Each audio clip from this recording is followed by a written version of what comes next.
Мені кешіресің бе, анашым? Болған оқиғаның ізімен. Пойызда келемін. Жанымда отырған 40-тар шамасындағы жолаушы әйелдің көз жасы тыйылар емес. Солқ-солқ етіп шарасыз кейіпте жылай берді. Бірер уақыт өткен соң сәл басылды. Сөйтіп жанында отырған бір-біріне мүлде бейтаныс үшеумізге қарап былай деді. Бейтаныс бауырларым, жер бетіндегі өзге тірі жан білмейтін сырымды сіздерге айтпасам, ішім күйіп өртеніп барады. Әлбетте, десіп бас шұлғыдық. Күйеуіммен жараспай ажырасып төркініме қайта келдім, деп бастады ол сонда әңгімесін. Әкем де, шешем де жанымда болды. Сөйтіп күйеуімнен бір балам бар. Төртеуміз тұра бастадық. Жұмыстың қиындығынан ба, білмедім, әйтеуір қабағым бір ашылмайтын.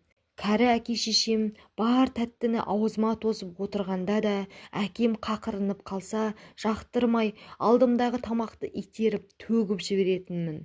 Анам сол кезде «Қарағым-ай» дейтін де төгілген тамақты үнсіз жинап алатын. Анам да әкем де қартайған. Жүріс-тұрыстары қиындай бастаған шақта тіпті қарттар үйіне тапсырып тастасам ба екен деп те ойланып жүрдім. Өйткені қатты шаршап келгенде өзіммен өзім болып рақаттанып демалғым келетін. Олар үйге бір кіріп, бір шығып тым-тынымсызданып кетті. Астанада жақсы қызметке орналасып, су жаңа джип алдым. Сол джипке әке-шешемді мінгізгім келмей, оларды барар жеріне автобуспен жүргізіп қоятынмын. Мына өмірге ме, қоғамға ма, білмедім. Әйтеуір кеудемде бір өшпес өшпенділік болды. Бәрін жек көрдім, бәрінен бас кештім. Туған бауырыммен сыйыспай, ата-анамды сол бауырымның отбасымен араластырмадым. Анама да, әкеме де дауыс көтеріп бұйыра сөйлеу күнделікті дағдыма айналды. Кеше аяқ астынан анам жүрегі ұстап құлап қалды. Мен жұмыста едім.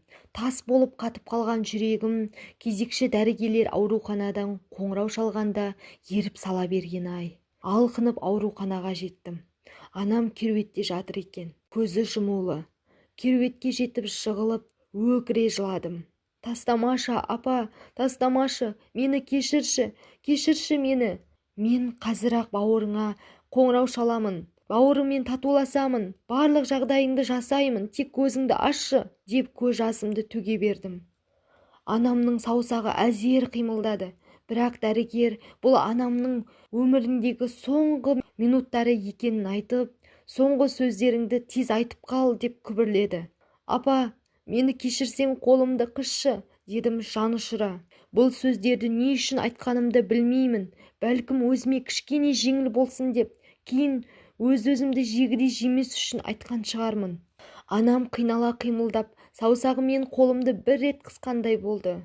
«Расымен бе? Мен бейбақты, мен сорлыны кешіресің бе, апа?» дегенімде, бірер секундтан соң анам саусағын тағы қимылдатты. Мен бұл жолы анамның мені естіп жатқанына сенімді болдым.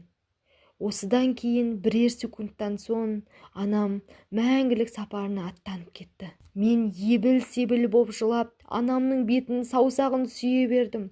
Бұрын анам тірі кезінде менің бетімнен сүймекші боп ұмтылғанда, бетіндегі әжімдерін бетіме тигенде жиіркенем деп сүйгізбейтінмін. Сенесіздер ме?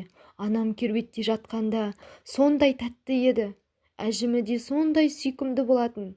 Ал жансыз саусақтары мәңгілік менен ажырамаса екен деп тіледім сол сәт.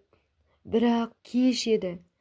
Мен ақмақты бір сәтте өзгертіп, тәубесіне келтірген қандай құдірет екенін білмеймін. Бір білерім, өмір бойы анама істеген істерім үшін өкініп өтемін. Әйелдің ауыр әңгімесін тыңдап отырған жолаушының бірі: «Ал әкең қайда?»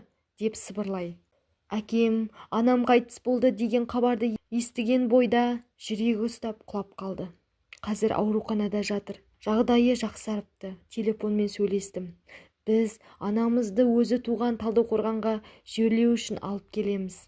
Анамның мүрдесі бауырымның көлігінде, деді әйел.